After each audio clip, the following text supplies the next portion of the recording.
بسم الله الرحمن الرحيم. الحمد لله الذي أبدع الأفلاك والأرضين، والصلاة على من كان نبيا وآدم بين الماء والطين، وعلى آله وأصحابه أجمعين.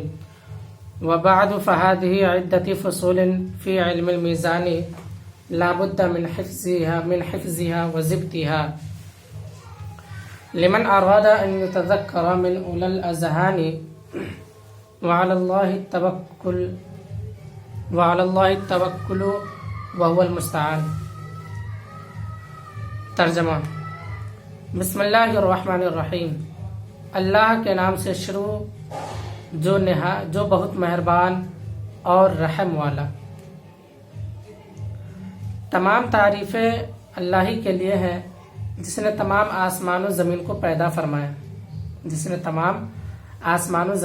فرمایا اور رحمت کاملہ نازل ہو اس پر جو کہ اس وقت بھی نبی تھا جبکہ حضرت آدم آب و گل کے درمیان تھے، اور سلام نازل ہو ان کی آل پر اور ان کے تمام اصحاب پر. حمد و صلات کے بعد واضح ہو کہ علم میزان میں یہ چند فصلیں ہیں جن کا یاد کرنا اور یاد رکھنا ان لوگوں کے لیے ضروری ہے جو ذہین لوگوں میں شمار کیے جانے کا ارادہ رکھتے ہوں اور اللہ پر بھروسہ ہے اور وہی مددگار ہے. اب اس کی تشریح سماعت کیجیے. مصنف نے حصول برکت کے لیے اپنی کتاب مرقات کی ابتدا تسمیہ اور تحمید سے کی، اور نیز اللہ کے کلام اور حضور صلی اللہ علیہ وسلم کے فرمان کی پیروی کے لیے بھی، کیونکہ حضور نے ارشاد فرمایا ہے کہ جو اہم کام بغیر تسمیہ اور تحمید کے شروع ہوتا ہے وہ نامکمل اور ناتمام ہی رہتا ہے. حمد کسے کہتے ہیں؟ حمد کا کیا مطلب ہے؟ حمد کا مطلب ہے کسی اچھے اختیاری کام پر تعظیم کے طور پر زبان سے تعریف کرنے کو حمد کہتے ہیں. حمد اسے کہتے ہیں. اب آل کسے کہتے ہیں؟ آل اصل میں اہل ہے، کیونکہ اس کی تصغیر اوہیل آتی ہے. اہل کی تصغیر اوہیل آتی ہے، اور تصغیر یہ کرتا ہے، تصغیر کلمہ کو اپنی اصل کی طرف لے جاتی ہے. تصغیر کا یہ کام ہوتا ہے کہ وہ کلمہ کو اس کی اصل کی طرف لے کر جاتی ہے، اور اہل کی حمزہ سے بدل گئی، دو حمزہ جمع ہو گئے. اہل کی حمزہ سے بدل گئی، دو حمزہ جمع ہو گئے، جس میں سے دوسرا حمزہ ساکن ہے.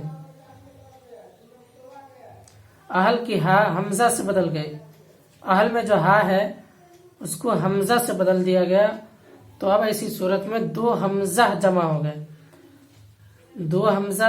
گئے، جس میں سے دوسرا حمزہ ساکن ہے.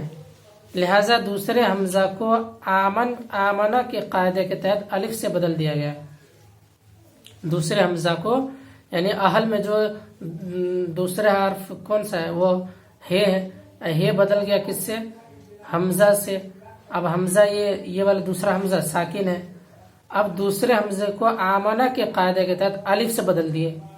آمنہ کا جو قاعدہ ہے اسی قاعدے کے تحت آمنہ کا قاعدہ یہ ہے کہ دوسرا جب الف دوسرا یہ حمزہ دوسرا کلمہ کے دوسرا حرف اگر حمزہ ہے اور وہ ساکن ہے تو وہ الف ہو جائے گا، اور اس سے پہلے زبر ہے. تو یہاں پر اہل میں ایسا ہی ہے کہ اہل میں ہا کو حمزہ سے بدل دیا گیا، حمزہ ساکن ہے اور اس سے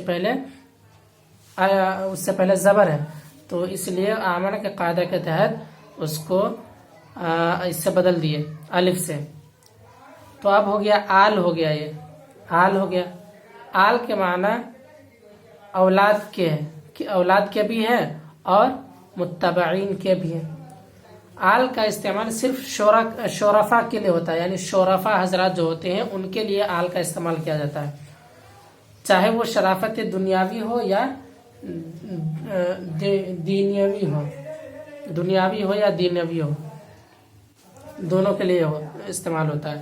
جیسے آل ابو بکر، آل ابراہیم اور آل فرعون۔ نبی کسے کہتے ہیں؟ نبی اس انسان کو کہتے ہیں جس سے اللہ نے پیغام رشد و ہدایت کے ساتھ مخلوق کی طرف بھیجا۔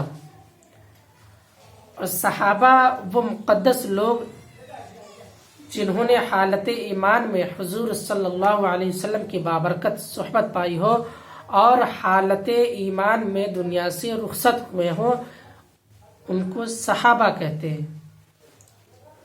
علم میزان کی تعریف یہ ہے کہ فن منطق کو علم میزان بھی کہتے ہیں اور علم اعلیٰ بھی۔ تو فن منطق کا نام 3 ہے، ایک علم میزان، فن منطق اور علم اعلیٰ۔ ذہن کسے کہتے ہیں؟ ذہن انسان کی اس قوت مدرکہ کا نام ہے جس میں اشیاء کی صورتیں چھپتی ہیں، جس میں اشیاء کی صورتیں چھپتی ہیں۔